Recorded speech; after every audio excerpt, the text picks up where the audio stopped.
কেমন আছো সবাই? আশা করছি সকলেই ভালো আছো।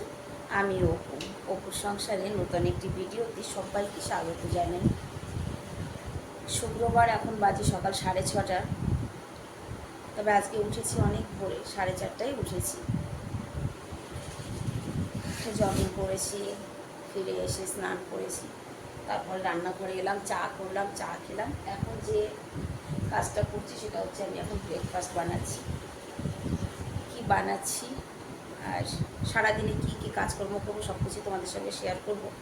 কিন্তু তার আগে একটা কথা বলি, একটা কারণে সত্যি মনটা ভীষণ খারাপ, সেটা হচ্ছে আমার পিঙ্কুর জন্য। গতকাল বিকেলবেলা পিঙ্কুকে নিয়ে একটু বাইরে বেরিয়েছিলাম। চোখের সামনের থেকে পিঙ্কুকে একটা বিড়ালে ধরে নিয়ে গেল, কিন্তু কিচ্ছু করতে পারলাম না, কিচ্ছু না। আমি আর আমার ছোট ছেলে ছিলাম সঙ্গে। আমি ওকে কোনোদিনও বাইরে বের করি না। কালকে কেন জানি না আমার মনে হলো ওকে একটু বাইরে হাঁটাই। ও যেতে চাইছিল না, আমি জোর করেই নিয়ে গেছি। আমার ছেলেও বললো, মা ছেড়ে দাও, ও যখন যেতে চাইছে না। আমি বললাম না, একটু বাইরে ঘুরি। মানে ওকে ছেড়ে দিয়ে ও আমার সামনে সামনে হাঁটছিল, আমি আর আমার ছেলে ওর পিছনে ছিলাম। এক নিমিষের মধ্যে ওকে ধরে নিয়ে চলে গেল। আমার ছেলেটা ভীষণ ছুটেছে ওর পিছনে, কিন্তু বাঁচাতে পারেনি, চলে গেছে। বিড়াল তো অনেক দূরে চলে গেছে। কালকে রাতে আমার ছেলে খাবারও খায়নি, পড়াশোনাও করেনি, খুব কেঁদেছি, খুব।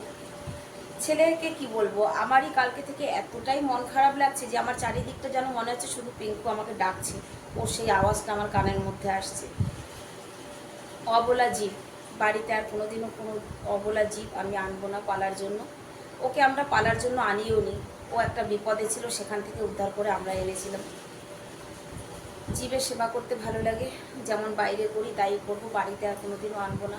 বহুত অনেক কষ্ট, বহুত কষ্ট, ভুলতে পারছি না আমি। যাই হোক, চলো কি বানাচ্ছি কি করছি সেটা আগে দেখাই তোমাদের। গতকাল রাতে ভাত করেছিলাম ছেলেদের জন্য, খায়নি, ভাতগুলো রয়েছে, ওদের ভাতটা ভেজে দেবো। আর এই যে বাতির জন্য বিনস আলু দিয়ে একটু সবজি করছি, রুটি দিয়ে দেবো। ছেলেদের জন্য রাইস ফ্রাই করব। আর আজকে রান্না হবে বিরিয়ানি। সব কিছু গোছানো হয়ে গেছে, এরা বেরিয়ে যাবে তারপরে। আর এই দেখো আমার কর্তামশাই কী করছে,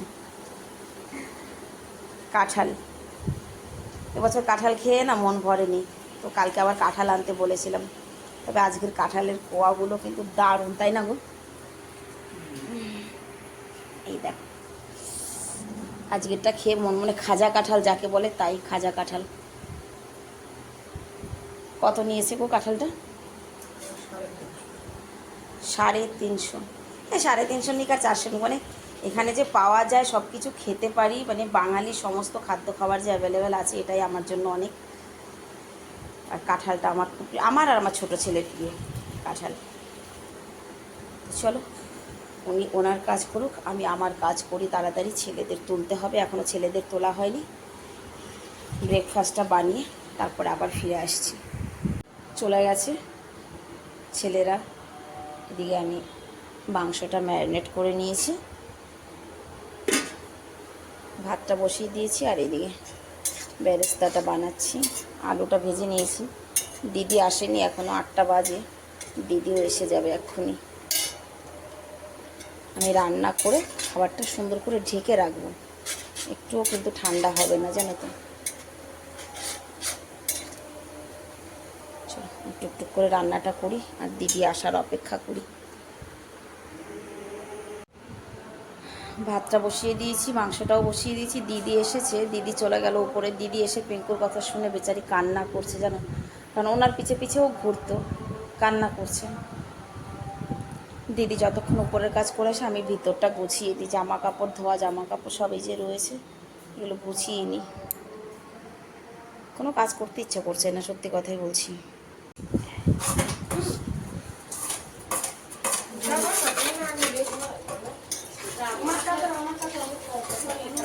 হয়ে গেছে, এবার ভাতটা ভাপে বসিয়ে দিচ্ছি। দিদির বেয়াই এসেছে, বেআইনের সঙ্গে গল্প করছে। বেআইন মনের কথা বলছে, দুই বেআইনে।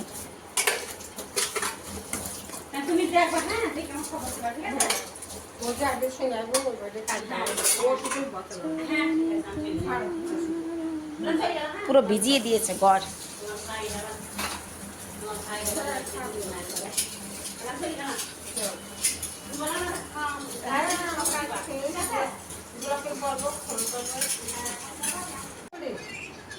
ভাতটা ভাপে বসাবো, দিদি গ্যাসটা মুছে নিক।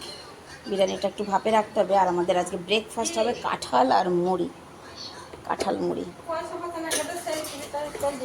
দিদিকেও দিচ্ছি দুটো কাঁঠাল। আজকে কাঁঠালটা দেখে কিন্তু মন খুশ হয়ে যাচ্ছে। দেখো,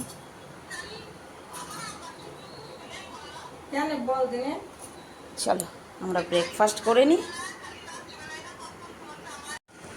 3টে বাজে, ছেলেরা স্কুল থেকে এসে খেয়ে উঠলো। আর এই দেখো, কি রে শেরু, হ্যাঁ খাবি খাবি কিভাবে বসে? আমার ছোটো ছেলে দিয়েছে তো হাড্ডি টাড্ডিগুলো বাইরে খেতে। তোকে দিয়েছে না খেতে?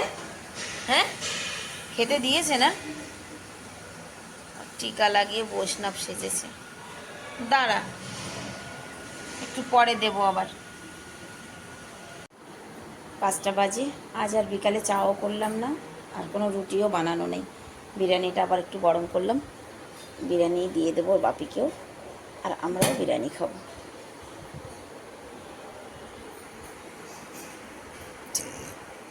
শুনছো? পরে এলো। হ্যাঁ, অনেকদিন পরে এসেছি। আমি এসেছি একটু সোনার দোকানে, বড় ছেলের জন্য একটা শিবের লকেট নিতে হবে। একজন বলেছে ওকে একটা শিবের লকেট পরাতে। তো এই দাদার দোকানে এসেছি, বাঙালি। এখানে জুয়েলার্স অনেক আছে, কারিগর শুধু বাঙালি, কিন্তু জুয়েলার্স বাঙালি মানে আমাদের এই এলাকার মধ্যে নেই, সিআর পার্কের ওদিকে আছে। তো আমি এখানে বড় ছেলের জন্য একটা শিবের লকেট নিতে এসেছি।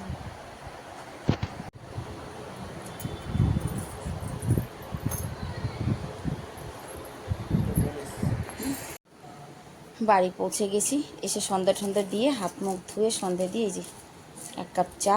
আর এই যে দেখো লকেটটা, ছোট্ট একটা লকেট এনেছি। আমার ছেলে গলায় রাখলে হয়, তাই। এই যে রুপোর যা দাম বেড়েছে, এইটুকু একটা লকেট 400 টাকা নিয়েছে।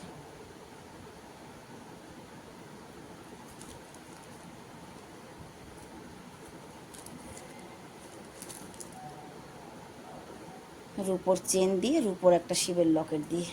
চেনটা দিয়েছি বহু কষ্টে গলায়। আজকালকার ছেলেমেয়েরা এসব পরতে চায় না গো। যাই হোক, এখন বাজে 7:30। ছোটো ছেলেও টিউশন থেকে আসার টাইম হয়ে গেছে। আমি খাই 1 কাপ চা, আর তোমরা ভিডিওটা দেখে সুন্দর করে একটু মন্তব্য করে যেও যে ভিডিওটা তোমাদের কেমন লাগলো। দেখা হবে নেক্সট ভিডিওতে। সবাইকে রাধে রাধে, টাটা। ভালো থাকবে, সুস্থ থাকবে, নিজের খেয়াল রাখবে।